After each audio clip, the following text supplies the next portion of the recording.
This video provides an introduction to evolutionary biology. Now, evolutionary theory is considered a major theme in biology, a foundational core theme of biology.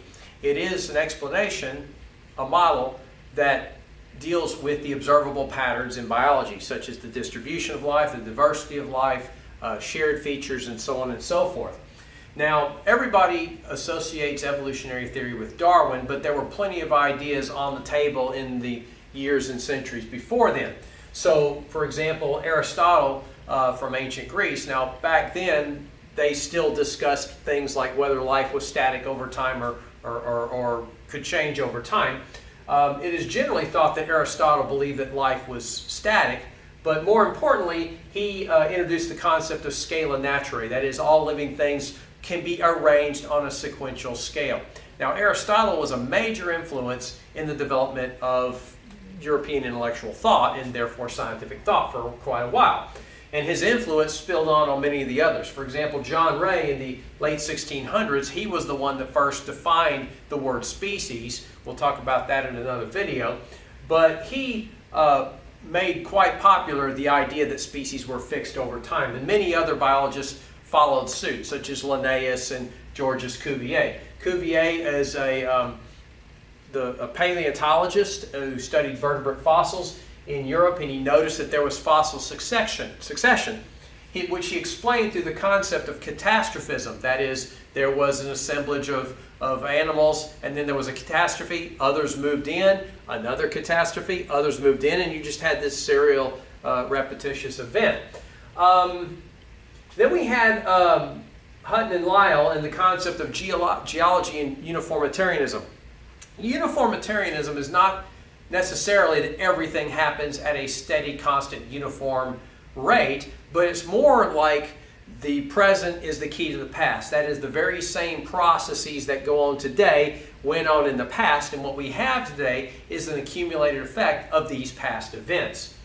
Now, there were people that believed that evolution did happen, but they didn't come up with mechanisms of how they could happen until Lamarck.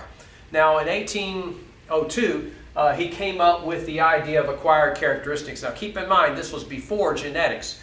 He believed that an organism would acquire a feature and then transmit that feature onto the next generation. Well, that's inconsistent with the principles of heredity. It would be like getting a tattoo and then your kids would be born having tattoos. That's an acquired characteristic. But we don't pass on acquired characteristics. We pass on genes. Now, then comes along Charles Darwin, and he's famous for natural selection and birthing evolutionary biology as we have it today. He was ship's naturalist on the HMS Beagle, which went around the South American coastline. He also went through the Galapagos Islands and got a chance to notice a number of things. The biogeographic distribution of life on these islands as compared to the mainland, South America, and places he went to elsewhere in the world. And he also noticed that these places had their own species, yet were similar to those of nearby islands in the nearby mainland, but they were suited to their particular environment. So he was already thinking in terms of natural selection at the end of the voyage, and he was writing and so forth.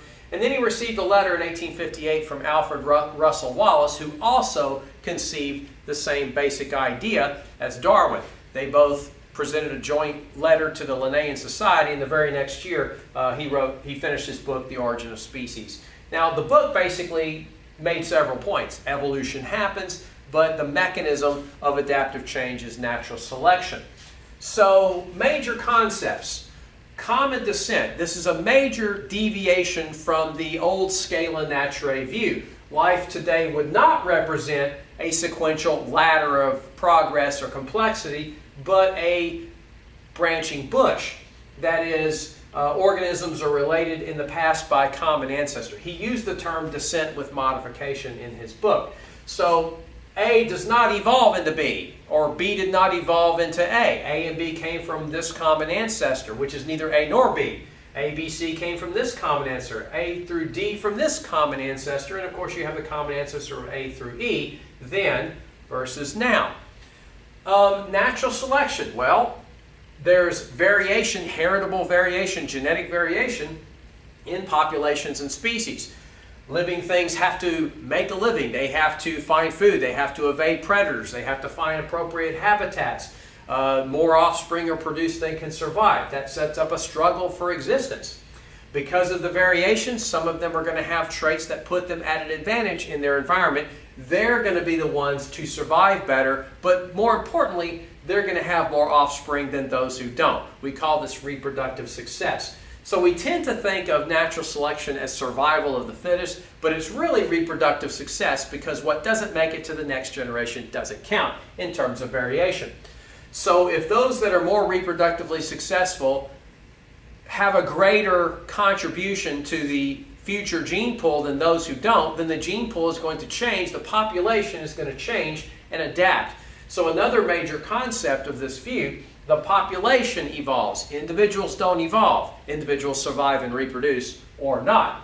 Now what we have over here is a tree-like diagram showing you the proposed relationships of fictitious organisms A through E.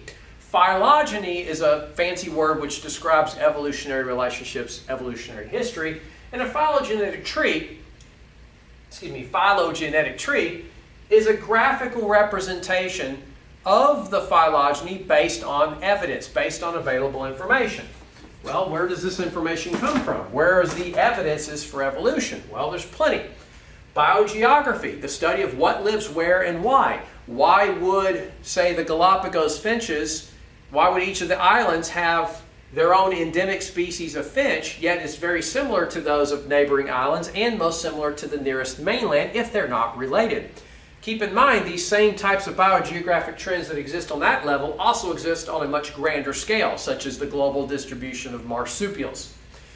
Fossils. Fossil record is not complete. It's never going to be complete because not everything that died has left a fossil. But there is still plenty of fossil evidence documenting change over time, including plenty of transitional intermediate forms. Comparative anatomy, comparing the anatomy of related organisms. A homologous structure is a fundamental anatomic feature that is shared because of common descent, meaning that their ancestor had that feature, whether they used it for the same function or not. So for example, vertebrate forelimbs are considered homologous. They each have a humerus bone. So the humerus bone of a bat and the humerus bone of a whale and the humerus bone of a donkey are considered homologous, having come from a vertebrate that had a forelimb with a humerus bone. Vestigial structures are structures that are reduced in size and in function. Co-opted structures are structures that are adapted to a different use, such as the panda's thumb, which isn't really a thumb, it's an enlarged wrist bone, which allows it to grab bamboo. Analogous structures or convergent structures have to do with adaptations arriving independently in separate lineages. That is when the same adaptation shows up more than once, okay, independently evolved. Going back to forelimbs, the wing of a bird and the wing of a bat are homologous, not as wings, but as forelimbs. As wings, they're considered convergent. That is, the common ancestor to the bird and the bat did not have a forelimb that was a wing, but that the wing evolved independently in those two groups. Well, how can you tell? The skeletal structure is quite different between the wing of a bat and the wing of a bird. They still have the same forelimb elements, but the way they're arranged in the wing is different. Comparative embryology. Well, this is the concept that related organisms will share embryonic or larval stages. Comparative cytology. Look at the level of the cell or the levels of the chromosomes and so forth. Comparative molecular biology. Now, of course, Charles Darwin did not have the luxury of looking at chromosomes or looking at DNA sequences, but this is a very powerful tool today. You can look at percent similarity on the genomic level or on the level of certain genes, but you can also look for other things like shared mutations or pseudogenes or orthologous genes and other such things. So this is a brief overview of the introduction to evolutionary biology.